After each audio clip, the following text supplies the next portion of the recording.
हैं कि स्वास्थ्य संकुल की टीम का शुरू से एक मोटिव रहा है, prevention is better than cure, कि आप बीमार ही ना हो।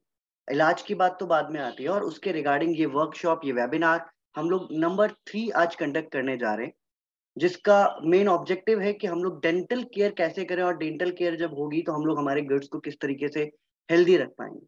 जो स्टार्टिंग की 2 सेमिनार्स हुई, उसमें फर्स्ट में डॉक्टर कुणाल जैन ने हम लोगों को नी के जॉइंट के बारे में बताया, और देन आफ्टर गट्स के बारे में हम लोगों ने सेकेंड वेबिनार करी। तो आज जैसा कि हम लोग जानते हैं कि आज हम लोग का जो टॉपिक है डेंटल केयर से हम लोग हमारे गट्स को किस तरह से हेल्दी रख सकते हैं, उसमें 2 मेन वक्ता हमारे साथ जुड़ने वाले हैं। एक डॉक्टर साक्षी कंटिन्यू हर वेबिनार में कंटिन्यू जुड़ रहे हैं, और उनकी नॉलेज और एक्सपर्ट अगर हम लोग चेक करें तो हम लोग को लग रहा है कि वेदर चेंज हो रहा है, वेदर चेंज हो रहा है तो उस पर हेल्थ पे नेगेटिव इम्पैक्ट कंटिन्यू हम लोग को देखने को मिल रहा है। तो सबसे इम्पोर्टेंट है कि हम लोग हमारी केयर कैसे करें। हम लोग प्रिवेंशन बेटर देन क्योर रहता है कि हम लोग कैसे अपने आप को ठीक रखें, जिसकी वजह से हम बीमार ही ना हो। तो मैं ज्यादा समय ना लेते हुए पहले आमंत्रित करना चाहूंगा डॉक्टर साक्षी जैन को। तो नमन, मुझे एक बार कंफर्म कर दीजिए डॉक्टर साक्षी जी हमारे साथ जुड़ चुकी हैं या नहीं।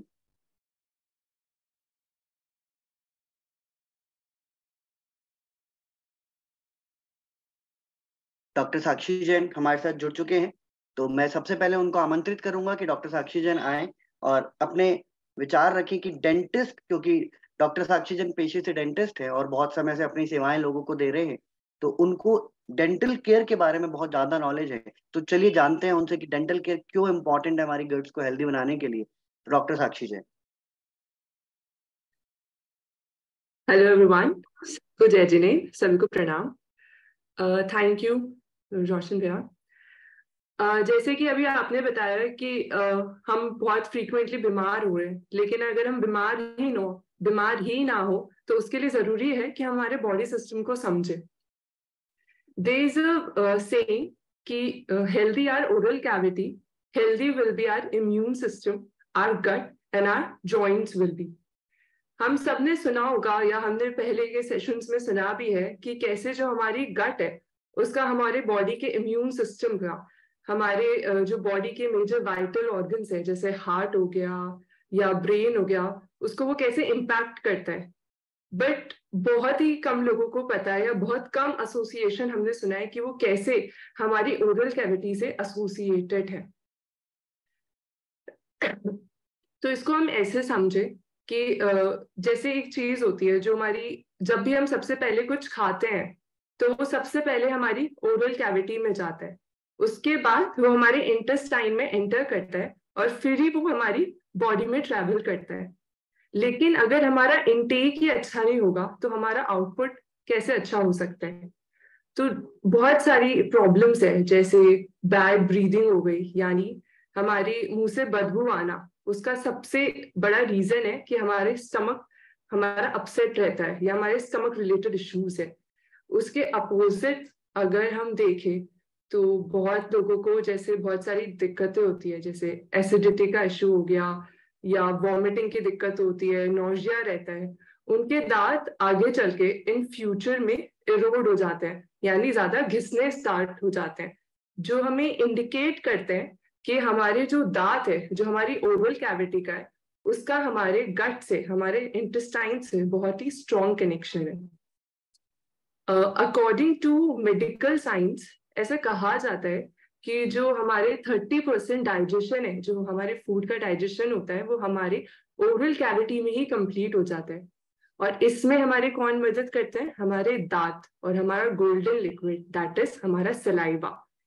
तो जो हमारे दांत होते हैं, जब हम कुछ फूड खाते हैं तो हमें उसको सिंपलर फॉर्म्स में ब्रेक डाउन करते हैं। देन जो हमारा सलाइवा होता है उसको वो लुब्रिकेट करता है, उसको मॉइस्टन करता है, और उसमें सर्टेन एंजाइम्स होते हैं जैसे सलाइवरी अमाइलेज हो गया, जो हमें उसको केमिकली डाइजेस्ट करने में हेल्प करता है। सलाइवा में कुछ ऐसे फैक्टर्स भी होते हैं जैसे जो हमारे दांत को डिके होने से यानी कीड़े लगने से भी बचाते हैं, हमारे गम्स को प्रिवेंट करते हैं कि वो आगे जाके खराब नहीं हो जाए। तो सलाइवा स्टिमुलेट कैसे होता है इसको हम समझे। अगर हमने कभी देखा होगा तो जो जैसे अभी कोई हमें कह दे कि आज हमारे घर में हमारी बहुत ही ज्यादा फेवरेट डिश बनी है, या कोई हमारे सामने एकदम से कुछ जलेबी या कुछ अच्छी सी चीज लाके रख दे, तो कैसे तुरंत हमारे मुंह में उसका पानी आ जाता है, कैसे सलाइवा तुरंत स्टिमुलेट हो जाता है। मतलब सिर्फ सोचने से ही हमारे मुंह में पानी आ गया, हमारा सलाइवा स्टिमुलेट हो गया। तो वैसे ही जब हम कुछ खाते हैं, हम कुछ भी बहुत ध्यान से बहुत मन से जब भी कुछ खाते हैं, तभी हमारे मुंह में हमारी ओरल कैविटी में सलाइवा स्टिमुलेट होता है, और तभी वो केमिकली डाइजेस्ट अच्छे से होता है, और इन टर्न हमारी बॉडी में उसका डाइजेशन अच्छा होता है। लेकिन इसके अपोजिट आज हम इतने बिजी रहते हैं, इतने ऑक्यूपाइड रहते हैं कि सबसे पहले तो हमारे लंच और हमारे ब्रेकफास्ट के लिए हम टाइम ही नहीं निकाल पाते, और निकाल भी लेते हैं तो हम उसको इतनी जल्दी जल्दी बिना च्यू करे बिना चबाए उसको स्वेलो कर लेते हैं, या फिर इतना डिस्ट्रैक्टेड होके जैसे या तो टीवी देखते हुए या मोबाइल देखते हुए उसको खाते हैं कि हमें पता ही नहीं होता है कि हम क्या खा रहे हैं। तो इन टर्न वो हमारे डाइजेस्ट ही नहीं होता, उससे हमें इनडाइजेशन कॉज हो जाता है। तो जो काम हमारे जो टीथ है, हमारा जो सलाइवा है, उसको करना चाहिए था, उसका एक्स्ट्रा लोड किस पे पड़ता है? हमारे इंटेस्टाइन पर, हमारी आंतों पर। तो जो बॉडी एनर्जी, जो हमारी जो एक्स्ट्रा एनर्जी है हमारी बॉडी में, जो शायद हमारी किसी रिपेयरिंग फंक्शन में, हमारी बॉडी रिपेयरिंग में काम आनी चाहिए थी, अब वो एक्स्ट्रा एनर्जी हमारे उस फूड को डाइजेस्ट करने में लग जाती है। तो उससे जो हम ज्यादा मतलब इंस्पाइट ऑफ हैविंग मोर मतलब इंस्पाइट फीलिंग मोर एनर्जाइज, हम ज्यादा डल और लेथार्जी फील करते हैं। अगर हम देखें तो इन दिनों कॉन्स्टिपेशन रिलेटेड इश्यूज भी बहुत बढ़ रहे हैं। इसका सबसे बड़ा रीजन है आज हमारी मतलब change in our chewing habits. पहले हम देखें तो जो कॉन्स्टिपेशन होता था वो हमारे बड़ों में ज्यादा होता था, आजकल ये छोटे छोटे बच्चों में भी हमें फ्रीक्वेंटली दिख रहा है। अगर हम देखें तो हमारे बड़े जब घर में खाना बनता था तो जो हमारे बड़े होते थे उसके लिए हमें, जो हमारी मदर होती थी हमारे ग्रैंड पेरेंट्स के लिए कैसे खाना बनाती थी, उस खाने को चूर कर बहुत अच्छे से चूर देती थी और फिर उनको लिक्विफाई करके उन्हें देती थी। या फिर जो बच्चे होते थे जब उनके दांत बहुत कम होते हैं या इतने स्ट्रांग नहीं होते हैं तो हम उन्हें कैसे खाना देते हैं, बहुत ही मैश करके हम उसे खाना देते हैं जिससे वो इजीली खा सके और इजीली डाइजेस्ट कर सके। लेकिन आज हमारे पास टीथ है फिर भी हम उनसे च्यू नहीं कर रहे हैं, तो फिर डाइजेशन कैसे अच्छा होगा। इसलिए कहते हैं कि if we have healthy teeth, और अगर हम उससे 32 टाइम्स चबा चबा कर खाएंगे, बहुत ही स्वाद लेकर या बहुत ही खुशी से खाएंगे, तो वो हमारे लिए ज्यादा गुणकारी होगा। क्यों? Because food is something which we are blessed to have, which we should be grateful for. तो हम कुछ भी खाए एटलीस्ट 5 से 10 मिनट उसके लिए एक्स्ट्रा निकाले, उसको एक बार अच्छे से निहारे और फिर बहुत ही मन लगाकर उसे खाए, तभी वो हमारे लिए ज्यादा न्यूट्रिशियस होगा। इसके साथ साथ एक कॉन्सेप्ट था पहले कि जब भी हम, जो हमारी डाइट थी, जब भी हम कुछ खाते थे तो उसमें हमेशा कोई भी लिक्विड वेजिटेबल को इंक्लूड जरूर करते थे। तो उससे क्या होता था, वो हमारे सलाइवा, हमारे डाइजेशन में हेल्प करता था। जैसे अभी गर्मी आ रही है, समर्स आ रही है, तो हमें डिहाइड्रेशन की बहुत ज्यादा दिक्कत रहती है, तो उससे जो हमारा सलाइवा स्टिमुलेशन है वो डिक्रीज हो जाता है। तो अगर हम हमारी डाइट में कोई भी लिक्विड वेजिटेबल, जैसे हम बोलते हैं झोल की सब्जी या कोई रस अगर इंक्लूड करेंगे तो उससे हम ज्यादा अच्छे से च्यू कर पाएंगे, इन टर्न हमारा डाइजेशन अच्छा होगा।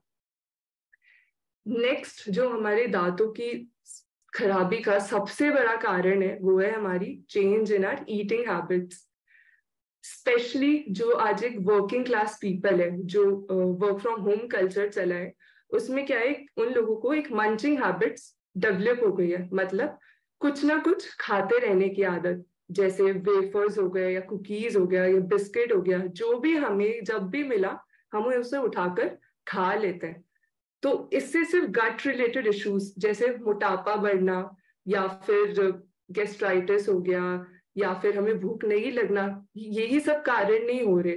जो हमारे टीथ रिलेटेड इश्यूज है जैसे डेंटल केरीज यानी दांतों में कीड़ा लगना या फिर हमारे टूथ सेंसिटिविटी है वो भी इंक्रीज हो गए, क्योंकि हमें यही नहीं पता कि हम क्या खा रहे हैं और उसको कितना खा रहे हैं और कितनी बार खा रहे हैं। तो जब भी हम कोई चीज या जैसे एक वेफर हो गया और एक कुकी है, जब हम उसको एक बार भी खाते हैं तो वो एक मील कंसिडर होता है, वो उतनी ही बार हमारे दांतों में जाके स्टिक होता है। अब ऐसा तो होता नहीं है कि हम एक वेफर और एक कुकी लेंगे उसके बाद जाके कुल्ला करेंगे या रिंस करेंगे, तो उससे क्या है वो हमारे दांतों में स्टिक हो रहता ही है और इन टर्न हमारे केरीज हो जाती है, जो अगर हम उसको भी अगर ट्रीट नहीं करें तो वो आगे जाके हमें आरसीटी उसकी करवानी पड़ सकती है। नेक्स्ट जो एक इश्यू है जिसको हम बोलते हैं टूथ सेंसिटिविटी यानी हमारे दांतों में झंझनाहट का दिखना, ये भी बहुत फ्रीक्वेंटली हमें दिख रहा है। पहले कहते थे कि ये हमारे बड़े जो एल्डर्स होते थे उनमें होता था, क्यों? क्योंकि जब दांत घिस जाते हैं तो जो उनका डेंटिन है वो एक्सपोज हो जाता है, तो उससे दांतों में झंझनाहट की दिक्कत, दांतों में सेंसिटिविटी का इश्यू होता है।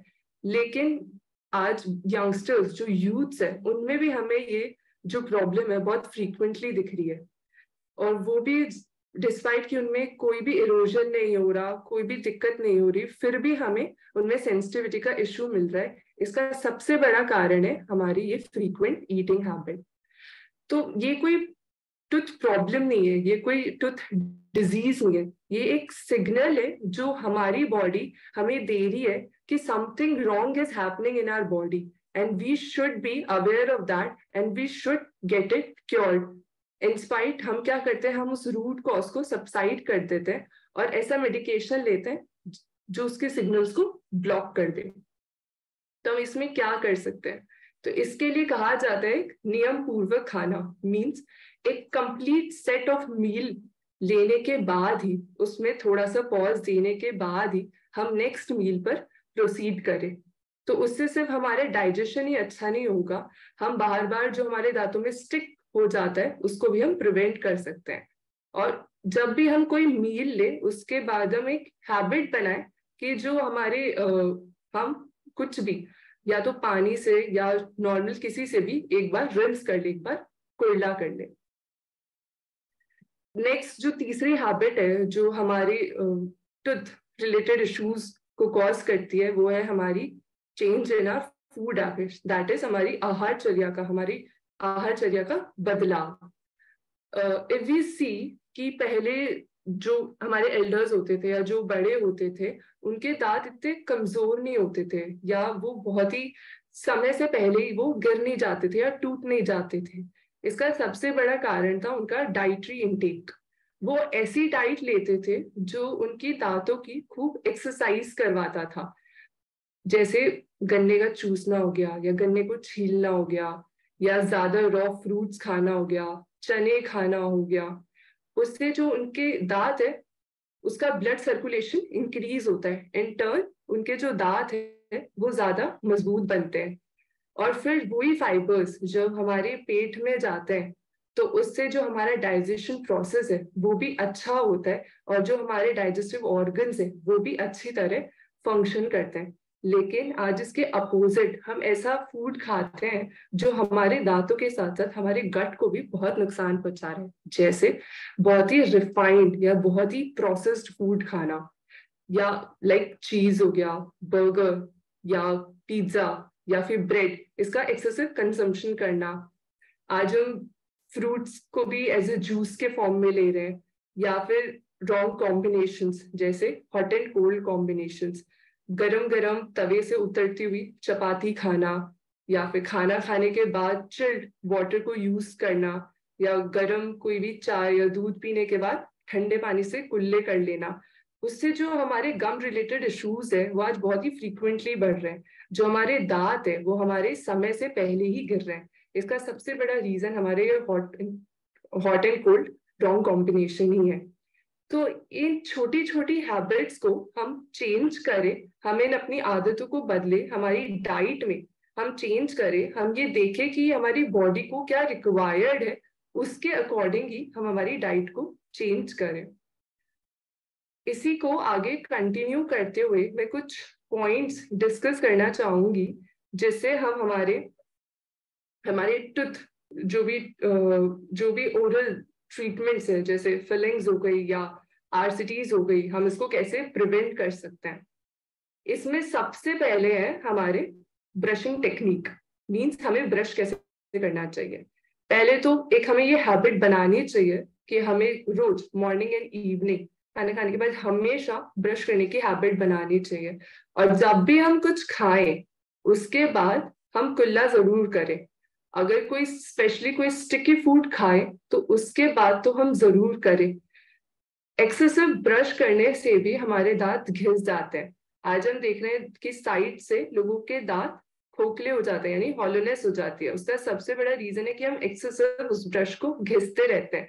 तो उससे हमारे दांत, इंस्टेड ऑफ हम उसको ठीक करने के बजाय हम उसको खराब कर देते हैं। तो हम इन आदतों से बचे। इसके साथ एक टेक्निक होती है जिसको हम बोलते हैं ऑयल पुलिंग टेक्निक। इसको हम ऐसे समझे कि जैसे एक मशीन है जिसको अगर हम चाहते हैं कि वो अच्छे से वर्क करते रहे, तो हम उसको टाइम टू टाइम ऑयलिंग करते रहते हैं। वैसे ही हमारे टीथ और हमारे गम्स है, अगर हम चाहते हैं कि वो ज्यादा एनर्जाइज रहे, ज्यादा चार्ज रहे, तो हमें उसे टाइम टू टाइम ऑयलिंग करनी चाहिए, स्नेहित करना चाहिए। इसके लिए क्या करें हम, 3 to 4 ड्रॉप्स कोई भी लोकली अवेलेबल या सीजनली अवेलेबल ऑयल लीजिए, and with our index finger, that is हमारी जो तर्जनी अंगुली है, उससे हम हमारे उस ऑयल्स को गम्स पे, हमारे मसूड़ों पे मसाज करें, और फिर उसके बाद टीथ पे मसाज करें और स्पिट कर दें। इससे जो हमारे गम्स है वहां पे रूट्स होती है, उसमें जो ब्लड सर्कुलेशन है वो इंक्रीज होगा और हमारे टीथ हेल्दी होंगे। और जो रात भर के जो टॉक्सिन्स होते हैं जो हमारे दांतों में चिपक गए हैं, वो भी विकार जो हमारे दांतों में लग गए थे वो भी निकल जाएंगे और हमारे टीथ हेल्दी होंगे। तो जिन्हें भी गम रिलेटेड इश्यूज होते हैं, ब्लीडिंग गम्स की शिकायत होती है, या फिर जिन्हें पायरिया जैसे हम बोलते हैं रिलेटेड इश्यूज होते हैं, अगर वो इस टेक्निक को अप्लाई करेंगे तो उन्हें अच्छे रिजल्ट्स देखने को मिलेंगे। इसी के साथ साथ अगर कहते हैं कि कोई भी हेवी लिफ्ट करते हैं या अगर कोई हम भारी सामान उठा रहे हैं तो उसका प्रेशर हमारे स्टमक एरिया में पड़ता है। तो उसके लिए हमें हमेशा हमारे दांत को बंद करके, यानी बाइट करके बीच के उठाना चाहिए। उससे हमारी जो नाभि है, जो हमारा नेवल एरिया है, वो कभी भी डिसेंट्रलाइज नहीं होता है। तो हम हमेशा मेक श्योर कि जब भी हम कुछ भारी सामान उठाए, हम हमारे दांत को हमेशा बाइट करके रखें। वैसे ही जैसे अगर हम कभी भी हमने एक हैबिट जरूर बनाए हम कि हम कभी भी, जैसे कभी कोई हमने भारी चीज खाई हो या हेवी फूड खाया हो, तो उस दिन हम शाम को आकर 1 ग्लास गुनगुना पानी करें। उस आधे गुनगुने पानी को तो हम पी लें, और फिर जो हाफ रिमेनिंग वाटर है उसमें 1/4 टीस्पून रॉक सॉल्ट जैसे सेंधा नमक है उसे डालकर कुल्ले करें। अगर ये हम हैबिट में भी ले आए तो बहुत अच्छा है, लेकिन अगर हम हैबिट में नहीं ला पाए इसको अपने, और सिर्फ थोड़े दिन भी करें या जब हम कुछ हैवी फूड ले उस दिन भी करें, तो हम देखेंगे कि कैसे इससे सिर्फ हमारा गट ही अच्छा नहीं होगा, हमारे ओरल कैविटी में भी हम बहुत लाइट फील करेंगे। आज एक दिक्कत बच्चों में बहुत सबसे ज्यादा फ्रीक्वेंटली देखने को मिल रही है, वो है टेढ़े मेढ़े दांतों का आना। मतलब आज विजडम तो यूजुअली किसी में भी सीधे आ नहीं रहे। इसका सबसे जो मेन कॉज है वो है हमारा बहुत ही रिफाइंड, बहुत ही सॉफ्ट फूड लेना। इसलिए जो छोटे बच्चे होते हैं, स्पेशली जो 5 साल के अराउंड होते हैं, जब उनके टूथ इरप्ट होने स्टार्ट होते हैं, जो परमानेंट टीथ है वो इरप्ट होने स्टार्ट होते हैं, तो उस टाइम हम एक हैबिट बनाए उनमें कि हम उन्हें रॉ फूड ज्यादा दे। जैसे कोई खीरा हो गया, उन्हें 2 या 3 पीसेस ऑफ खीरा दे दे, उन्हें बोले उसको बैठ के वो च्यू करते रहे। तो उससे उनका जो जॉ डेवलपमेंट है, जो हमारी मेस्टिकेटरी मसल्स है हमारी जॉ की, वो ग्रो करेंगी, हमारा जॉ उसे ग्रो करेगा, और इन टर्न हमारे टूथ भी सारे एरप्ट हो जाएंगे। तो ये कुछ छोटे छोटे पॉइंट्स थे जो हमने, अगर अगर हम इसको हमारे डेली रूटीन में अगर उतार ले तो इससे सिर्फ हम ही हेल्दी नहीं हो सकते, हम बहुत सारी ऐसे डेंटल ट्रीटमेंट है जिसको भी हम प्रिवेंट कर सकते हैं।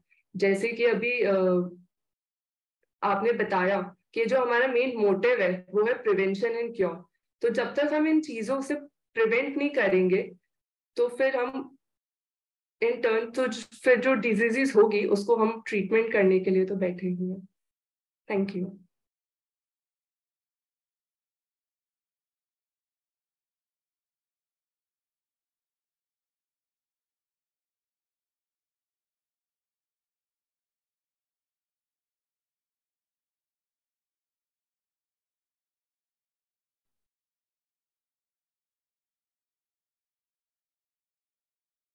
Thank you doctor Sakshi Jain. आपकी नॉलेज हम लोगों ने शेयर की, और आपके जो भी क्वेश्चंस हैं, जो भी हम लोगों की ऑडियंस हम लोगों के यहाँ साथ जुड़ी हुई है, तो आप डॉक्टर साक्षी जैन से मैसेज के थ्रू कनेक्ट कर सकते हैं। सारे सेशंस के बाद हम लोग बात करेंगे इस बारे में भी। अब सबसे इम्पोर्टेंट ये है कि जो भी हम लोगों के क्वेश्चनिंग है, बहुत सारे क्वेश्चन पूछे जा रहे हैं, तो मैं चाह रहा हूँ कि जो भी क्वेश्चन है वो मैसेज पे आ जाए। मैं डॉक्टर साक्षी जैन और डॉक्टर कुणाल जैन दोनों से रिक्वेस्ट करूंगा कि एंड ऑफ द सेशन में हम लोग क्वेश्चन आंसर राउंड में जो मेन क्वेश्चन है उनको जरूर डील करें। मैं और टाइम ना लेते हुए पहले डॉक्टर कुणाल जैन को इनवाइट करता हूँ कि डॉक्टर कुणाल जैन आए और अपनी एक्सपर्टाइज हम लोग के साथ शेयर करें। डॉक्टर कुणाल जैन। सभी को नमस्कार। आज का हमारा जो विषय बहुत ही सुंदर, बहुत ही हेल्पफुल विषय है कि दांत और आंत का समन्वय, कि हमारे दांत हमारे आंत से किस तरह जुड़े हुए हैं और हमारे आंत यानी कि इंटेस्टाइन, हमारा गट हेल्थ किस तरह हमारे दांतों से जुड़ा हुआ है। हम किस तरह इन दोनों सेक्शंस को हेल्दी रख सकते हैं, दोनों को स्ट्रेंथ दे सकते हैं। आज हमारा जो विषय है उसको पूरा फोकस करते हुए डॉक्टर साक्षी जी ने बहुत इजी वे में बहुत मेजर पॉइंट्स को कवर किया है कि प्रिवेंटिव लाइफस्टाइल क्या हम रख सकते हैं जिससे हम अपने दांतों को अच्छा रखें। अगर दांत स्वस्थ रहेगा तभी हमारे आंत यानी कि इंटेस्टाइन हेल्दी रह सकती है। दांत के ऊपर एक लेयर, एक कवरिंग होती है टीथ है, और इसकी जो सुपरफिशियल ब्राउन कवरिंग आप इस पे देख रहे हैं, वैसे हमारे दांतों के ऊपर भी एक कवरिंग होती है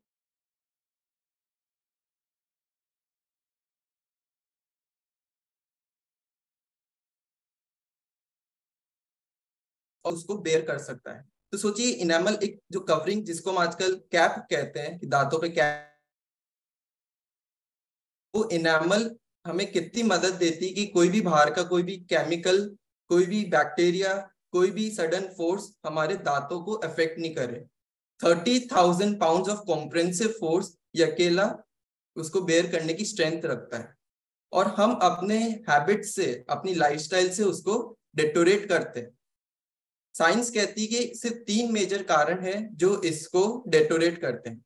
सबसे पहला एसिड, दूसरा कि हम किस तरह उस पर केमिकल या किसी का एक्सपोजर करते हैं जिसको एसिडिटी या कुछ इस फॉर्म में भी हम समझ सकते हैं, और तीसरा हो गया कोई बैक्टीरियल और टेम्परेचर ग्रोथ। तो इसको यूं समझे कि जैसे अपन ने कोई 1 गिलास गर्म दूध पिया, हम छोटे बच्चे अपने घर में स्कूल जाते हैं, उनको कहते हैं तुरंत दूध पियो एक झटके में, तो तुरंत गरम गरम उन्होंने दूध पिया। अब दूध पी के कैसे बाहर जाएगा, तो हम उसे ठंडे पानी से कुल्ला करवा देते हैं। तो ये जो टेम्परेचर वेरिएशन हुआ, इससे हमारे दांतों के इनेमल डिस्ट्रॉय हुआ। दूसरा एसिड, आजकल एपर सिडर विनेगर का एक बहुत कॉन्सेप्ट है कि वो अल्कलाइन का इंटेक करने से दांत खराब होते हैं, या किसी को एसिडिटी का प्रॉब्लम है, एसिडिटी बहुत ज्यादा रहती है, या एसिडिक फूड का इंटेक बहुत ज्यादा करते हैं, चिप्स वगैरह का इंटेक ज्यादा करते हैं, तो उसके जो एसिड्स होते हैं, अलग अलग जो एसिड्स कंपोनेंट्स होते हैं फ्रूट्स, इन फूड आइटम्स के अंदर, पैक्ड फूड्स के अंदर, उससे हमारी ये इनेमल डिस्ट्रॉय होता है। और तीसरा कि जो बैक्टीरियल, कि हम ऐसी कोई भी फूड आइटम का इंटेक हो गया, कच्चा खाना खा लिया या बासी खाना खाया, कई दिन पहले का कुक्ड है वो उसको गर्म किया और खा लिया, तो उसके अंदर जो बैक्टीरियल ग्रोथ हो रखी है वो भी हमारे दांतों को डिस्ट्रॉय करती है, दांतों के इनेमल को डिस्ट्रॉय करती है। कि इतना हैवी जो फोर्स वो बेयर करने की स्ट्रेंथ रखती है, उनकी अगर हमने 3 मेजर जो कारण है, अगर इसको हम एलिमिनेट कर दें तो हम अपने इनेमल को हेल्दी रख सकते हैं। और अगर इनेमल हेल्दी रहेगा तो उसके अंदर जो डेंटाइन है, जो आप ये व्हाइट देखते हैं, जो अंदर जो दिख रहा है, ये है हमारा डेंटाइन। ये तब हेल्दी रह सकता है। और जब ये हेल्दी रहेगा तो हमें कोई भी नर्व रिलेटेड, जो हम कहते हैं ना कि झंझनाहट हो रही है, टीस सी चलती है कि सेंसोडाइन यूज करो, ये सब जो बातें आती हैं जो सुनते हैं, वो हम उनसे प्रिवेंट रख सकते हैं। तो सबसे पहली बात जो हमें जानने और समझने की है, पेन डाउन करने की है, वो है कि अपने दांतों के इस इनेमल को हम हेल्दी रखें। तो जिन भी लोगों को अपने दांत रिलेटेड कोई भी क्वेश्चंस है वो जरूर चैट बॉक्स में डालते रहें, जिससे हम उसको एंड ऑफ द सेशन में आंसर भी करेंगे। और आप में से कितने लोगों को दांत रिलेटेड प्रॉब्लम है, तो चैट बॉक्स में टी लिख के सभी लोग मैसेज करेंगे, तो हम लोग एनालाइज करें कि आप में से कितने लोग इससे समस्या से परेशान है, और उनके लिए क्या हम easy solutions, easy home remedies उनको हम अपने ग्रुप्स में शेयर करें। तो इस इनेमल को हेल्दी रखने का एक सिंपल सा तरीका, तो टेम्परेचर वेरिएशन को अवॉइड करें। जैसे हम ब्राउनी विद आइसक्रीम का हम लोग इंटेक करते हैं, अब ब्राउनी सिजलर है, गर्म है, सिजलिंग है, और साथ में हमने ठंडी आइसक्रीम का कॉम्बिनेशन बनाया, तो जब ये सडन टेम्परेचर वेरिएशन है तो हमारे दांतों के एनेमल को डिस्ट्रॉय कर रहा है। हम कोई भी गर्म चाय पी और साथ में कोई ठंडी चीज खा ली, या हमने गरम गरम रोटी ली और ठंडा दही ले लिया, तो ये जो गरम और ठंडा, जहां भी हम ऐसे कोई भी कॉम्बिनेशन फ्रेम करते हैं जहां गर्म और ठंडे का कॉम्बिनेशन बनता है, वो सीधे हमारे इस इनेमल को डिस्ट्रॉय कर रहा है। दूसरा, जब भी कुछ एसिडिक फूड को हम इंटेक कर रहे हैं, चाहे वो फूड आपके थ्रू हो या हमने जो इंटेक किया है उससे एसिड रिफ्लक्स आया हो। आप कई लोगों को देखिए कि एकदम मुंह में खट्टा पानी आ जाता है, आप अगर उन लोगों के दांतों के एकदम हाथ फेरेंगे तो देखेंगे बिल्कुल खुरदुरे दांत हैं। आप खुद के आप फील करके देखें, अपने दांतों पे अपनी फिंगर फेर के देखें सभी लोग, तो आप देखें अगर सॉफ्ट है तो आपका इनेमल जो है वो स्ट्रांग है, और अगर खुरदुरा फील कर रहे हो आप, उस पर आपके रगड़ सा लग रहा है, तो आप समझिए आपका इनेमल धीरे धीरे डिस्ट्रॉय हो रहा है। और इसके डिस्ट्रॉय होने का सब सेकेंड मोस्ट रीजन क्या है, हमारा एसिडिटी, कि आपके मुंह में एसिड आ रहा है, एसिड रिफ्लक्स आपके मुंह में आ रहा है, उस एसिड रिफ्लक्स से आपके दांत बिल्कुल खराब हो रहे हैं। आप कई लोगों के देखिए दांत बिल्कुल पीले होते हैं, बिल्कुल मतलब 32 के 32 दांत उनके पीले होते हैं, और कई जगहों से ब्लड का रिसाव भी होता है, जिसको हम टेक्निकल या मेडिकल टर्म में पायरिया कहते हैं। मेरे पास बहुत से पेशेंट्स आते हैं जिनकी एक बहुत मेजर कंप्लेंट होती है कि सर हमारे पेट में बहुत दर्द होता है, और जब हम क्रॉस एग्जामिनेशन करते हैं तो पता चलता है उनके पायरिया का भी सिम्टम है, कि कई लोग के खाना खाते खाते, खाना चबाते चबाते ही उनके मुंह में खून आ जाता है। अब आप सोचिए कि कितनी बड़ी तकलीफ है, किसी के सामने खाना खा रहे हो और एकदम आपके मुंह में हल्का से दांतों में से खून का रिसाव होने लग जाए। वो खून क्या है, पॉइजनस बन चुका है, वो पॉइजन आपके फूड में मिक्स होके, सलाइवा के साथ मिक्स होके आप उसका इंटेक कर रहे हो। अब ऐसा कुछ इंटेक करने से धीरे धीरे हमारा इंटेस्टाइन, उसको एब्जॉर्प्शन में उसका इफेक्ट पड़ता है, और धीरे धीरे पेट related, intestinal related disorders develop होते हैं। तो अपने दांतों को हेल्दी रखने के लिए जरूरी है कि हम अपने एसिडिटी की प्रॉब्लम को तुरंत सप्रेस करें। मेडिसिन लेना एक सप्रेशन है, बट वो क्योर नहीं है। क्योर करने के लिए जरूरी होता है अपने लाइफस्टाइल चेंजेस हम लोग इम्प्लीमेंट करें। तो एसिडिटी को सप्रेस करने का बहुत अच्छा तरीका क्या है कि अभी ऑरेंजेस आ रहे हैं, अंगूर आ रहे हैं, इसका हम लोग इंटेक करें। ऑरेंजेस और अंगूर सिट्रस हैं, इससे एसिड का सप्रेशन होता है। अब कई लोगों को होता है कि ये खाते हैं एसिडिटी ट्रिगर होती है, तो उसके लिए बहुत सिंपल सा सोल्यूशन है कि जब भी ऐसा कोई एसिड रिफ्लक्स आपको फील हो इन फ्रूट्स को खाने के बाद, तो उसके ऊपर 1 कप गर्म पानी अगर आप लोग पी लेंगे तो उसका वो एसिड सप्रेस हो जाएगा। पर एसिड क्यों आता है ज्यादा मुंह में, जब हम ओवर ईटिंग करते हैं। हमने हमारे लास्ट सेशन जो गट हेल्थ पे था उसमें हमने ये बात की थी, ओवर ईटिंग सबसे बड़ा कारण है। आदमी भूखा कभी नहीं मरता, पर खाना खा के जरूर मरता है। मतलब कि सबसे ज्यादा प्रॉब्लम खाना खाने से होती है, कि जब हम ओवर ईटिंग करते हैं, कई लोगों को देखिए कि आधी रोटी और ले लेते हैं, अभी खाना लंच कर लिया, अब थोड़ी देर बाद कुछ और खा लिया। अवेलेबिलिटी होने से हम, जब तक फूड का रिस्पॉन्स नहीं हो, जब तक हंगर पैंग्स नहीं आए, जब तक आपको इच्छा नहीं हो खाने को देख के, तब तक अगर आप कुछ भी इंटेक कर रहे हैं तो वो सीधे आपके इंटेस्टाइन के बैक्टीरियल ग्रोथ को वो सबसे ज्यादा हैम्पर कर रही है, उसको डिस्ट्रॉय कर रही है। तो जरूरी है कि अपने इंटेस्टाइनल स्ट्रेंथ को मेंटेन करने के लिए ओवर ईटिंग अवॉइड करें। ओवर ईटिंग अवॉइड होगी तो एसिडिटी का प्रॉब्लम सप्रेस रहेगा, वो दबा रहेगा, और एसिडिटी नहीं होगा तो हम हमारे दांत अच्छे रख सकते हैं।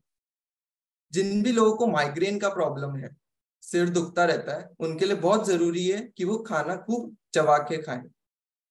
आप सभी लोग सीधे बैठ के एक एक्टिविटी करते हैं, जो भी लोग कंफर्टेबल हैं वो अपना वीडियो ऑन करें, जिससे हम लोग देखेंगे कि आप लोग किस तरह उसको प्रैक्टिस कर रहे हैं। बिल्कुल अपना बैक स्ट्रेट रखें, ठीक है, और सिर्फ मंचिंग करें, च्यू करें प्रॉपर उसको पूरा। जब आप माउथ चलाओगे, प्रॉपर दांतों को स्क्वीज करोगे, रिलीज करोगे, तो आपको यहाँ कुछ फीलिंग होगा। पूरा इस जो मसल्स है हमारी फेशियल मसल्स, इसमें आपको फीलिंग होगा कॉन्ट्रैक्शन रिलैक्सेशन, कॉन्ट्रैक्शन रिलैक्सेशन। तो जिन भी लोगों को माइग्रेन का, हेडेक का प्रॉब्लम होता है, उनसे वो क्या बोलते हैं, यार यहाँ बहुत दर्द होता है, और यहाँ से होते होते फिर ऊपर का भी या तो इधर होता है या इधर ट्रैवल करते हैं। तो उनके लिए बहुत अच्छी एक्सरसाइज ये है कि वो प्रॉपर जो भी खाना खाएं उसको प्रॉपरली च्यू करें। जितना प्रॉपरली च्यू करोगे, उससे ये वाली मसल्स का कॉन्ट्रैक्शन रिलैक्सेशन, कॉन्ट्रैक्शन रिलैक्सेशन का प्रोसेस होगा, और उससे वो मसल्स जो यहाँ से जुड़ी हुई है वो हेल्दी होगी। पहला काम। दूसरा, जितना हम च्यू करते हैं उतना ही सलाइवा, सलाइवा को अभी आपने बताया था कि वो गोल्डन फ्लूइड है। जब उसमें सलाइवा मिक्स हुआ और उसके साथ हमने इंटेक किया, तो वो जितना अच्छे से वो डाइजेस्ट होगा, उतना ही वो गैसेस के प्रोडक्शन को कम रखेगा, एसिड के प्रोडक्शन को कम रखेगा, और जितना वो कम होगा उतना ही आपको माइग्रेन रिलेटेड प्रॉब्लम उतनी कम रहेगी। माइग्रेन हेडेक को क्योर करने का, उसको दबा के रखने का बहुत इजी और सिंपल सोल्यूशन है, खूब खाने को खूब चबा चबा कर सेवन करें, एक घास को 32 बार। आयुर्वेद कहता है कि खाना मानी कि अन्न को तो पियो और पानी को चबाओ। मतलब कि जो भी हम खाना खा रहे हैं उसको इतना च्यू करें कि वो बिल्कुल सलाइवा, बिल्कुल पानी सा बन जाए वो, और आप उसको इनटेक कर लो। और पानी उसको खूब चबाओ। चबाने से अर्थ है कि एक घूंट पानी मुंह में लिया, पूरा उसको गार्गल किया और देन स्लिप इन किया। अपन जो एकदम यूं पानी पीने की जो आदत है, वो सीधा वो प्रेशर आपके थायराइड पे पड़ता है, और थायराइड का प्रेशर सीधे हमारे स्टमक से हमारे किडनीज पे प्रेशर पड़ता है। तो आप देखिए आजकल कितने किडनी रिलेटेड, रीनल फेलियर्स के कितने केसेस डेवलप हो रहे हैं। मेजॉरिटी ऑफ फीमेल्स को थायराइड रिलेटेड प्रॉब्लम है। तो उसका एक बहुत बड़ा रीजन है कि हम पानी पीने का तरीका हमारा बहुत गलत है। पानी अगर हम बिल्कुल इस तरह पियेंगे तो सीधा हमारे इन ग्लैंड पे और सीधे इंटेस्टाइन पे प्रेशर पड़ता है। तो उसके लिए जरूरी है कि एक घूंट पानी पिया, निकला, फिर एक घूंट पानी पिया, फिर निकला। और दांतों को हेल्दी रखने के लिए एक घूंट पिया और उसको पूरा अच्छे से चारों तरफ रोटेट किया पानी को, और फिर आप लिया। तो जहाँ कुछ भी रुका हुआ होगा, जहाँ कुछ भी चीज फंसी हुई होगी, खाने का कोई भी कंठ फंसा हुआ होगा, वो उससे करने से फिर उसको ले लो, तो आपके दांत भी हेल्दी रहे और पानी भी आपके शरीर को लगेगा। कई लोग होते हैं कि पानी पीते हैं, खूब हाइड्रेटेड रहते हैं, फिर भी खुश्की बहुत फील करते हैं, शरीर रूखा फीलिंग रहता है। तो पानी इतना पीने वाले का कभी शरीर रूखा नहीं हो सकता, बट आपका शरीर पानी को भी स्वीकार नहीं कर रहा, उसका ये अर्थ हुआ। पानी की स्वीकारने की शक्ति को अगर आपको बढ़ाना है, तो उसका बहुत इजी सा तरीका है कि एक गिलास पानी को कम से कम 1 मिनट तो आप उसको दीजिए पीने के लिए। तो खाने को पीना है, पानी को चबाना है। ये एक बहुत सिंपल सा फॉर्मूला अगर हम लोग ध्यान रखेंगे, तो majority of liver renal related जो भी डिसऑर्डर्स है उनसे हम अपने आप को बचा के रख सकते हैं। तो हमने पहले बात की अपने माइग्रेन रिलेटेड प्रॉब्लम की, दूसरा अपने थायराइड को हेल्दी रखने के लिए और रीनल लिवर को हेल्दी रखने का इस फॉर्मूले को याद रखें।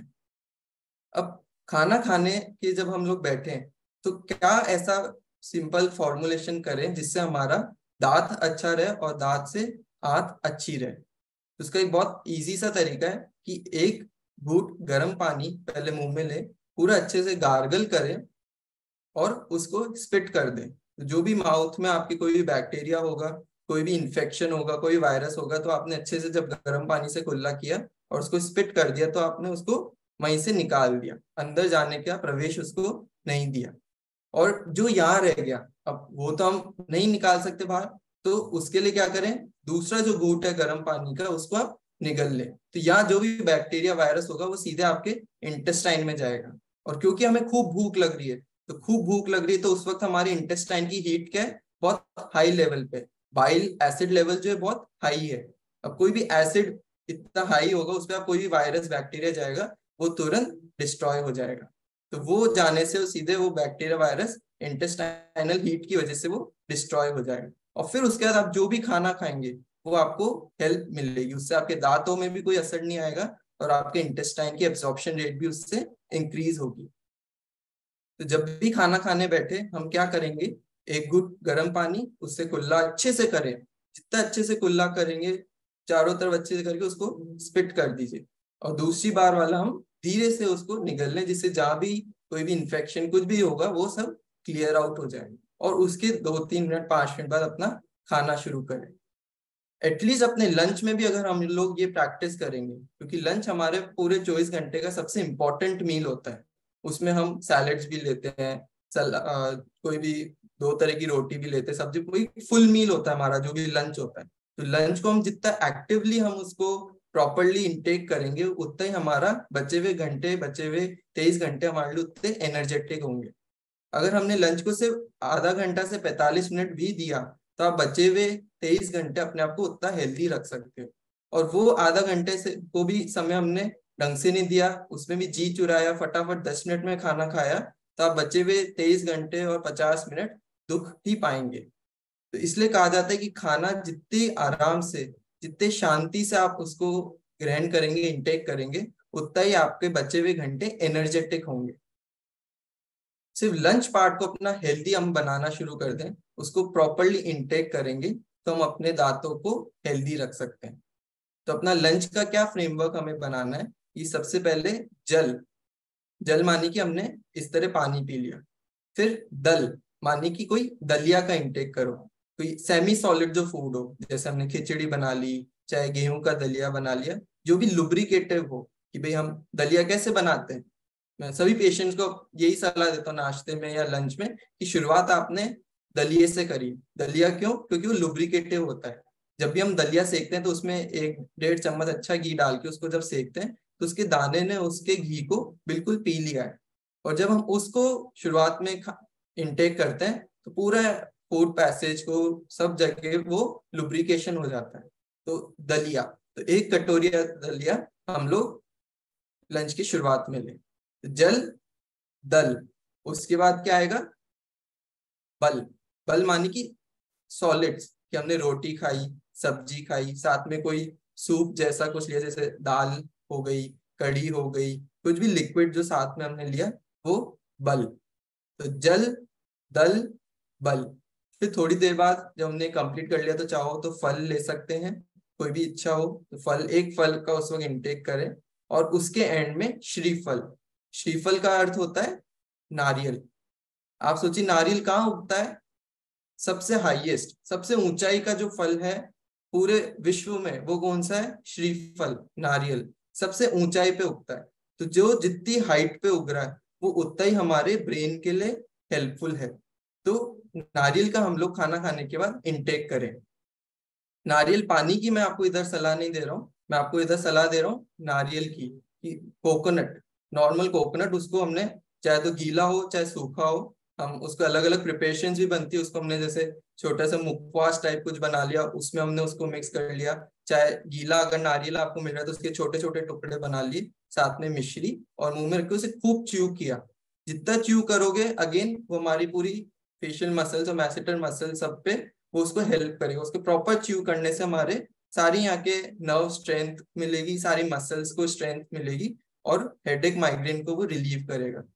तो जिन भी लोगों को खाना खाने के बाद बहुत एसिडिटी होता है, बहुत ज्यादा बर्ब्स आते हैं, या कई लोगों को देखो खाना खाने के बाद सिर भारी हो जाता है, बिल्कुल सुस्ताई सी आती, अगर वो खाना खाने के बाद नारियल और मिश्री का थोड़ा सा इंटेक करते हैं और उसको प्रॉपरली च्यू करते हैं, कम से कम 15 से 20 मिनट खूब चबाते हैं, तो धीरे धीरे उसके सलाइवा के साथ आपके ये प्रॉब्लम्स भी सप्रेस हो सकती है। तो शुरुआत किस तरह करेंगे हम? जल, उसके बाद दल, उसके बाद बल, उसके बाद फल, और फिर श्रीफल। ये 5 चीजें इंपॉर्टेंट है। तो ये चीज सभी लोग अपनी मेन लंच में भी हम लोगों ने अगर इसको ऐड कर लिया, इस फॉर्मुलेशन को ऐड ऑन कर लिया, तो आप बहुत सी प्रॉब्लम से अपने आप को सबसाइड कर सकते हैं। सिर्फ एक छोटा सा नुस्खा आपको एसिडिटी, आपके कॉन्स्टिपेशन को, आपके एपिटाइट को, आपके बैक्टीरियल ग्रोथ को, आपके दांतों की स्ट्रेंथ को, आपके कोई भी शरीर में कहीं भी डिसऑर्डर हो रहा हो उसको वो सप्रेस कर सकते हैं। जैसा आपका बॉडी का रिक्वायरमेंट हो उस तरह अपना लंच को फ्रेम करें, और लंच का फ्रेमवर्क किस तरह बनेगा वो इस तरह बनेगा। यहाँ तक की बात में अगर कोई डाउट हो तो जरूर चैट बॉक्स में डाल दें। वापस हम अपने विषय पे आते हैं कि अपने दांतों को हम किस तरह सुरक्षित रख सकते हैं। तो उसकी हमने बात की थी, टेम्परेचर वेरिएशन को अवॉइड करना है, एसिडिक वेरिएशन को अवॉइड करना है, और बैक्टीरियल ग्रोथ को अवॉइड करना है। उनको अगर हम अवॉइड करेंगे, सप्रेस रखेंगे, तो मेजॉरिटी प्रॉब्लम से हम अपने आप को बचा सकते हैं। अब आजकल सर्वाइकल रिलेटेड बहुत ज्यादा प्रॉब्लम डेवलप हो रही है। तो सर्वाइकल प्रॉब्लम का भी एक बहुत इजी सा ये सोल्यूशन है कि जब भी हम खाना खाएं उसको हम जितना च्यू करेंगे तो यहाँ की मसल्स को तो अफेक्ट करेगा ही, पर साथ में खाना खाने के बाद थोड़ी देर वॉक करें।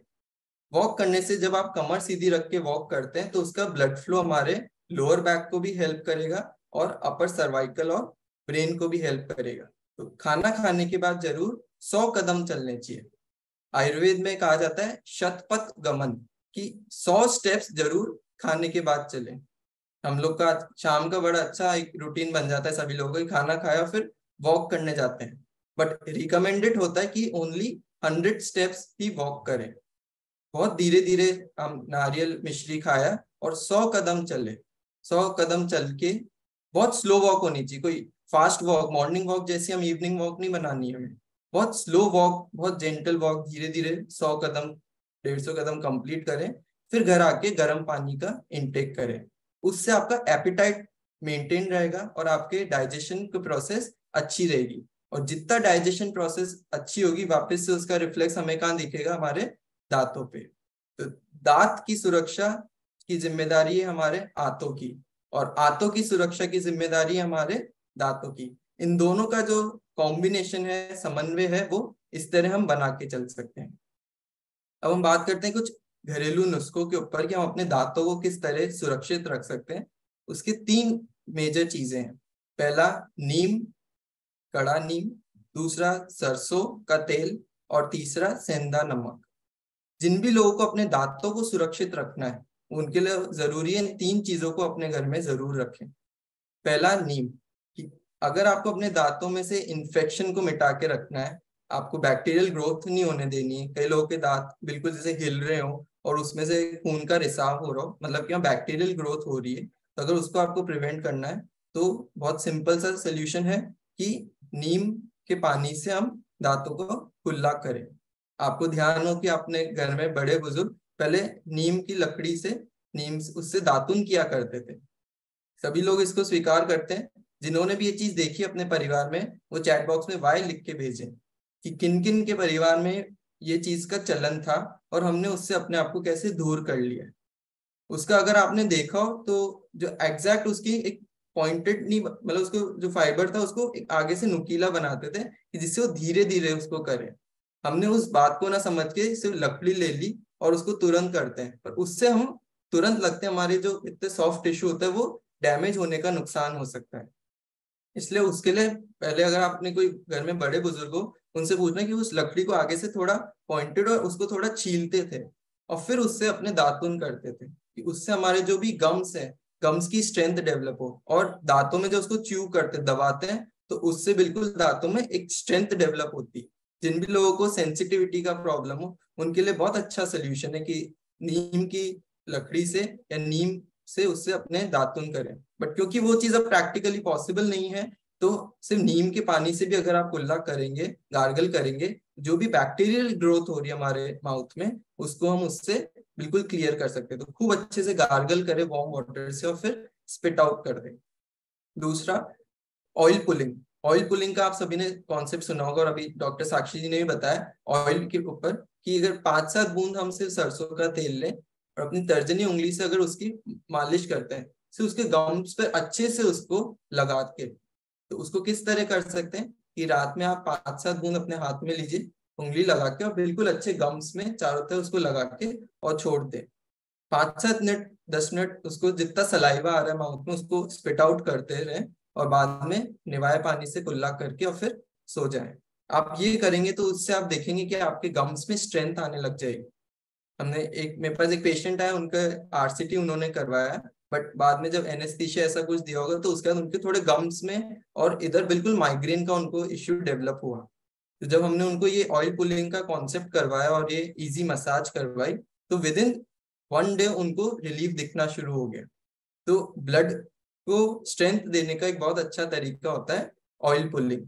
अगर हमें शरीर हाथों में भी कहीं पाँव में कहीं दर्द होता है तो हमारे घर में एक चलन है, आम भाषा में कोई मालिश कर लो, हल्की मालिश से आपको आराम मिलेगा। तो वैसे हमारे दांतों की मालिश भी जरूरी है। तो अगर आप चाहते हैं अपने गम्स को हेल्दी रखना तो उसका एक बहुत सिंपल सा एक कॉन्सेप्ट है ऑयल पुलिंग का, कि थोड़ा सा ऑयल लेके और हल्की मसाज करो। वैसे कॉन्सेप्ट होता है कि पूरा मुंह तेल से भर के और फिर पूरे तेल को मुंह में रखते हैं, बट उससे कई लोगों को उबकाई आती है या बहुत ज्यादा घबराहट, जी मिचलाता है। तो उसके लिए एक सिंपल उसका लेसर सोल्यूशन है कि हम इस तरह हाथ में तेल लेके और फिर गम्स में लगाएं और जो सलाइवा आ रहा है उसको स्पिट आउट करते रहे और बाद में फिर निवाए पानी से कुल्ला करें और फिर सो जाएं। ये बात का जरूर ध्यान रखें कि इसको करने के बाद, इस प्रयोग को करने के बाद कुछ ठंडी चीज का, ठंडे पानी का इंटेक नहीं करें।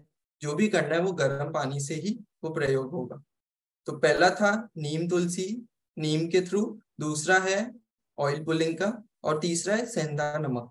सेंधा नमक भी बहुत बेनिफिट देता है अपने दांतों को स्ट्रेंथ देने के लिए, बट उसका डायरेक्ट आप अगर सॉल्ट का इंटेक करेंगे तो वो हार्मफुल होगा। तो उसका सोल्यूशन है इसी सरसों के तेल में 5 बूंद के साथ 1 चुटकी सेंधा नमक मिला के और फिर अपने गम्स पे, दांतों पर मसाज करें और उसको थोड़ी देर छोड़ दें। कम से कम 10 मिनट आप अपने माउथ में लगे रहने दें अंदर, और फिर उसको जो जो सलाइवा आ रहा है उसको स्पिट आउट करते रहें और बाद में वही निवाए पानी से कुल्ला करके और आप स्पिट आउट करें।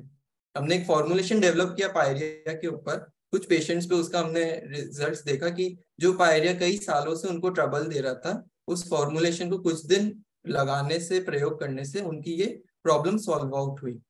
हम कोई भी केमिकल या कोई भी जेल लगाते तो उससे वो टेम्पररी होल्ड होता है, बट उसका रूट कॉज अगर हम उसका एनालिसिस नहीं करेंगे कि वो एसिड की वजह से है या हमारे गम में स्ट्रेंथ नहीं रही या हमारे च्यूइंग का जो तरीका है वो सही नहीं है, उससे ये चीजें डेवलप होती है। तो उसको कंट्रोल करने का ये बहुत सिंपल और इजीएस्ट सोल्यूशन है। तो अपने दांतों को सुरक्षित रखना बहुत जरूरी है। आज सभी घरों में, हर परिवार में किसी ना किसी के या तो आरसीटी का करवाना पड़ता है, किसी के कैप हो गई, या एक एज के बाद पूरे डेंचर ही डेवलप करवाना पड़ता है। पर आप देखें कि अपने परिवार में जो बड़े बुजुर्ग थे वो 90 वर्ष तक भी उनके दांत बिल्कुल सुरक्षित थे और उनको जरूरत नहीं पड़ी दांतों को किसी भी तरह का कोई प्रोसेस करवाने के लिए। बट आज वही चीज 30-35 में ही सभी को या तो दांत में छोटे छोटे कीड़े हो गए, यंग अडल्ट्स में आरसीटी या सेंसिटिविटी का प्रॉब्लम हो गया, तो वो हमारी गलती है। Medical science have the treatment for everything, but prevention over cure. अगर हम वापस अपने पहली बात पे कि प्रिवेंटिव लाइफस्टाइल अगर हमारी अच्छी होगी तो हम 10 में से 5 को ही ये तकलीफ होगी, और अगर हम उसी आदत को चलते रहेंगे, उसी फ्लो में रहेंगे, तो हर 10 को ये तकलीफ होने लग जाएगी। तो आयुर्वेद का एक श्लोक भी है, स्वास्थ्य स्वास्थ्य रक्षणम आतुरस्य रोग प्रशमनम, कि जो स्वस्थ व्यक्ति है उसको हमें स्वस्थ रखना चाहिए, और जो आतुर व्यक्ति की जो रोगी हो गया, जो बीमार हो गया, तो उसकी हमें फिर सेवा, उसको हेल्प भी देनी चाहिए। तो प्रिवेंटिव लाइफस्टाइल अगर हम लोग रखेंगे हर एक छोटे छोटे स्टेप के ऊपर, तो हम बहुत सी मेजर प्रॉब्लम से अपने आप को संभाल के रख सकते हैं।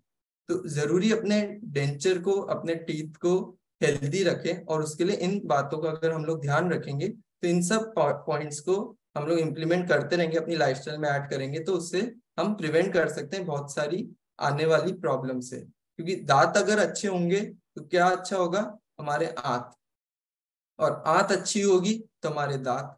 ये दोनों का कनेक्शन अगर हेल्दी हुआ तो इसके बीच में क्या है, हमारे हार्ट, और हार्ट हेल्दी हुआ तो क्या अच्छा रहेगा, हमारा ब्रेन। बस ये 3 ही मेजर सेक्शन है हमारी बॉडी में, डाइजेस्टिव सिस्टम, कार्डियोवेस्कुलर सिस्टम और नर्वस सिस्टम। ये तीनों system healthy, full body healthy, तो हमें कभी किसी को तकलीफ देने की जरूरत नहीं होगी। और अगर हमने हर एक सेगमेंट पे हमने सतर्क नहीं रहे, हम उसको बिगाड़ते चले गए, तो फुल बॉडी लिंक्ड है। आज आपको यहाँ दर्द है तो उसका कनेक्टेड पार्ट जो है वो पेनफुल होगा, उसका दूसरे पार्ट का कनेक्शन है वो पेनफुल होगा। तो फुल बॉडी इंटरलिंक्ड है, पाँव के टो से ब्रेन का एक छोटा सा सेल, सब इंटरलिंक्ड होता है। हम पाँव में अगर आप एकदम सुई लगती है तो एकदम आप रिफ्लेक्स आता है, तो कनेक्शन डेवलप कहाँ से हुआ, हमारे स्पाइन से और ब्रेन से, मतलब वहां का रिफ्लेक्स कहाँ सिग्नल गया, कहाँ का सिग्नल से कहाँ का रेस्पॉन्स जनरेट हुआ, फुल बॉडी हमारी इंटरलिंक्ड है। तो हर एक सेगमेंट पे हमें प्रिवेंटिव लेयर और एक कॉशियसली अगर हम लोग एक्ट करेंगे तो हम मेजॉरिटी ऑफ प्रॉब्लम से अपने आप को बचा के रख सकते हैं। तो आज का जो हमारा विषय था दांत और आंत, मैं उम्मीद करता हूँ कि आपको बहुत से पॉइंट्स क्लियर आउट हुए होंगे। अब मैं रोशन सर को इनवाइट करूंगा कि जो भी चैट बॉक्स में क्वेश्चंस हो, और हमारे पास भी समय है अगर हम उन क्वेश्चंस को ले लें। साथ ही आप लोग के भी और इन आज के विषय से संबंधित कोई क्वेश्चंस हो तो आप चैट बॉक्स में डाल सकते हैं, नहीं तो बाद में हमारे स्वास्थ्य संकुल कम्युनिटी से भी आप जुड़ के बात कर सकते हैं। रोशन सर। थैंक यू कुणाल भैया। डॉक्टर कुणाल जैन, जितने आपने इतनी सारी इंफॉर्मेशन हम लोगों को दी, ठीक है, और वो बहुत ही हम लोगों के लिए हेल्पफुल थी। बहुत सारे क्वेश्चंस हैं जो मुझे पूछने हैं। तो हम लोग सबसे पहले चलते हैं, पहले क्वेश्चन से स्टार्ट करते हैं। तो पहला क्वेश्चन जो चैट बॉक्स में मुझे देखने को मिल रहा है वो डॉक्टर साक्षी जैन से भी है, आपसे भी है, जो भी डॉक्टर हमारे पास अवेलेबल है, दोनों डॉक्टर से मैं चाहूंगा कि वो एक बार साथ में आ जाएं। फर्स्ट क्वेश्चन था करिश्मा जी का कि ऑयलिंग कितने दिन में करनी चाहिए, डॉक्टर कुणाल जैन से। ऑयलिंग कितने दिन में, इसका है कि 15 दिन में एक बार जरूर हमें ऑयल का कॉन्सेप्ट करना चाहिए, कि 15 दिन में या तो हर 15वें दिन हम ये काम कर लें, जिससे एक डेट भी फिक्स हो गई कि रात में वही आधा चम्मच या 5 बूंद के साथ हम शुरू करें, और हर 15 दिन में अगर आप करते रहेंगे तो आपके डेंचर को आप और अपने गम्स को हम हेल्दी रख सकते हैं। तो 15 डेज सफिशिएंट टाइम होता है उसके। डॉक्टर साहब, कुछ लोगों का क्वेश्चन था कि कौन सा ऑयल हमें यूज करना चाहिए, तो आप क्या प्रेफर करना पसंद करेंगे? सबसे अच्छा ऑयल दांतों के लिए जैसे मैंने बताया, सरसों का तेल सबसे श्रेष्ठ होता है हमारे दांतों के लिए। हमारे अपर जो भी सेगमेंट है, गर्दन से ऊपर का जितना भी पार्ट है, अगर उसको हमें हेल्दी रखना है तो उसके लिए सबसे ज्यादा जरूरी जो तेल है वो है सरसों का तेल। सरसों का तेल इस पूरे सेगमेंट को हेल्दी रखने में मदद देता है। तो एक जनरल वे में सभी लोग जो इस पार्ट को क्योर करना चाहते हैं और उससे रिलेटेड जो भी हम लोग काम कर रहे हैं, उसमें सरसों का तेल सबसे इजीली उसको हम यूज कर सकते हैं और उसके अच्छे हमें रिजल्ट्स देखने को मिल सकते हैं। थैंक यू डॉक्टर साहब। कुछ क्वेश्चन डॉक्टर साक्षी से भी हैं। डॉक्टर साक्षी अवेलेबल हैं तो प्लीज एक बार मुझे कंफर्म कर दे। जी जी जी। डॉक्टर साक्षी, कुछ क्वेश्चन है, what are the best way to keep our tooth white and bright? ये क्वेश्चन है देवांश जी का। जो हमारे टीथ होते हैं अगर हम देखें तो वो हमारे पेल कब होते हैं, जब हम एक्सेसिव ऐसी चीजें लेते हैं जैसे टी, कॉफी। तो सबसे पहले हमें ये हमारे रूटीन में लाना होगा कि हम इस हैबिट को धीरे धीरे एक बार छोड़ें। और जो भी स्टेनिंग फूड होते हैं उसके बाद हम अगर कोई भी जैसे स्टेनिंग फूड खा रहे हैं तो एटलीस्ट एक बार उसको रिंस जरूर करें। इसके अलावा एक हमारे इलायची होती है, जो इलायची का छिलका होता है, अगर हम उसको भी अगर दांतों पर एक बार मसलेंगे तो जो पेलनेस है उससे हम बच सकते हैं, उसको क्योर कर सकते हैं। डॉक्टर साक्षी, एक और क्वेश्चन था दीपाली जी का, how to treat hot and cold sensitivity? इसका आंसर अभी बहुत ही अच्छे से डॉक्टर कुणाल ने भी समझाया कि हम उसके लिए मुख पाक यानी माउथ फ्रेशनर्स है वो यूज कर सकते हैं। जैसे जब भी हम कुछ खाएं उसके बाद सौंफ मिश्री ले सकते हैं या नारियल मिश्री ले सकते हैं। तो क्योंकि जो जो टूथ सेंसिटिविटी है उसका इशू हमारे गट से है, लेकिन एक सेंसिटिविटी होती है वो हमारे तब डेवलप होती है जब हमारे दांतों में कैविटीज फॉर्म हो जाती है। तो एक बार हम ये नोटिस करें कि जो सेंसिटिविटी है वो हमारी कैविटीज की वजह से या हमारे गट रिलेटेड इश्यूज की वजह से। डॉक्टर कुणाल जैन, एक क्वेश्चन और है चारुल जी का, can we take butter milk with lunch even if body is pitta pravritti? पित्त प्रकृति के जरूर बटर मिल्क का इंटेक कर सकते हैं, बट उसका जो बनाने का प्रोसेस है वो गर्म पानी के साथ होगा। कि 1 चम्मच आप दही लीजिए तो उसमें 16 गुना गर्म पानी के साथ अगर उसको आप ब्लेंड करते हैं, वो आपके अमीबाइसिस को भी क्योर करने में उसको मदद मिलेगी, और साथ में पित्त प्रकृति के व्यक्ति उसका इंटेक कर सकते हैं। और इसका तरीका है कि खाने खाने के बाद उसका हम अगर सेवन करते हैं तो वो ज्यादा आपको बेनिफिट मिलेगा बनस्पत खाने के बीच में लेने में। तो इस तरह अगर आप करेंगे तो आपको ज्यादा आपके अमीबाइसिस और पित्त प्रकृति के व्यक्ति इसको इस तरह प्रयोग कर सकते हैं। मुझे कुणाल जैन की बात याद है कि डॉक्टर कुणाल जैन ने एक बार, हम लोग ऐसे ही बैठे थे तब बात हुई थी, तो उन्होंने कहा था प्रातः नासा जलपान, मध्याह्न तक्रपान, सायं दुग्धपान और रात्रि में खान पान विश्रमण, यही है सम्यक आरोग्य निदान। तो बिल्कुल ऐसे बहुत सारे क्वेश्चन है डॉक्टर कुणाल जी, बट मैं समय की सीमा समझता हूँ, तो मैं चाहूंगा कि जितने भी क्वेश्चन हैं वो अब आप हमारे स्वास्थ्य संकुल ग्रुप से जुड़ के उनसे पूछ सकते हैं, उनसे डायरेक्टली कंसल्ट कर सकते हैं। आज का सेशन आई होप आप लोगों को समझ में आया होगा और बहुत इंटरेस्टिंग रहा होगा। हम स्वास्थ्य संकुल की टीम का एक ही उद्देश्य है, वापस से मैं बताना चाहूंगा, prevention is better than cure. हम बीमार ही क्यों हो, उसके बारे में हम लोग वापस से किसी और वेबिनार में भी, नेक्स्ट वेबिनार में जल्दी जुड़ेंगे। आज के लिए हम लोग इतना रखते हैं। Thanks for joining, bye bye.